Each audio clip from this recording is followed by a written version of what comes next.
One of the toughest assignments in the game, the modern game that is, Shaheen Shah Afridi. How do you play against him, particularly as a right-hander? Now, we've got a mouth-watering contest here because Bubba is going to be up against his great mate Shaheen Shah Afridi. Now, he hasn't fared particularly well so far. Let's just show you how he went against Shaheen Shah just a few days ago. Now you can see where he's trying to set up.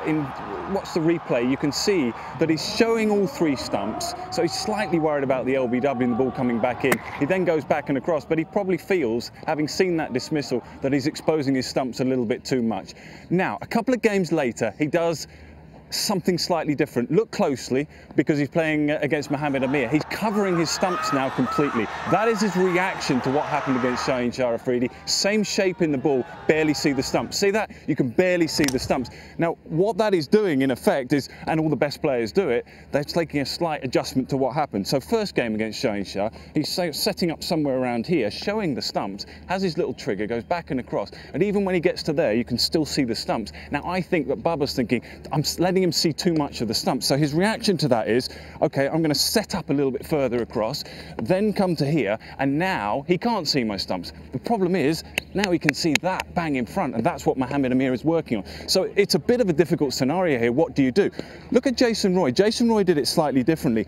He set up leg side and stayed leg side. If we just show you this. Now, all these are not out. Basically, Shaheen Shah Afridi, yeah, it doesn't look great at times. It looks a little ugly.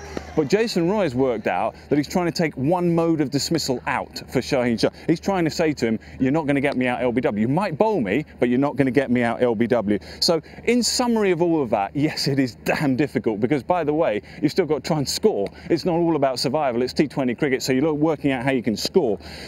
So really got to work out where you're most comfortable. Different players will see it different ways. If it was me, and I'm of course a left-hander, but I'm trying to demonstrate this for the sake of it as a right-hander, I would try and take one mode of dismissal out. I would try and stay leg side of the ball so that I can access the ball that is coming down this line with the full face of the bat, rather than be too far across, which tests your balance, and then you end up having to come across the ball, bringing in LBW and possibly bringing in the stumps as well. It is mighty difficult. The other option you can do, which is probably not favourable against Shaheen Shah, is you could take guard outside here and then try and take the LBW out with the ball swinging back in. But of course, he's got a bit more pace. That is not straightforward. I think the best thing to do is try and take one and bat up the other end.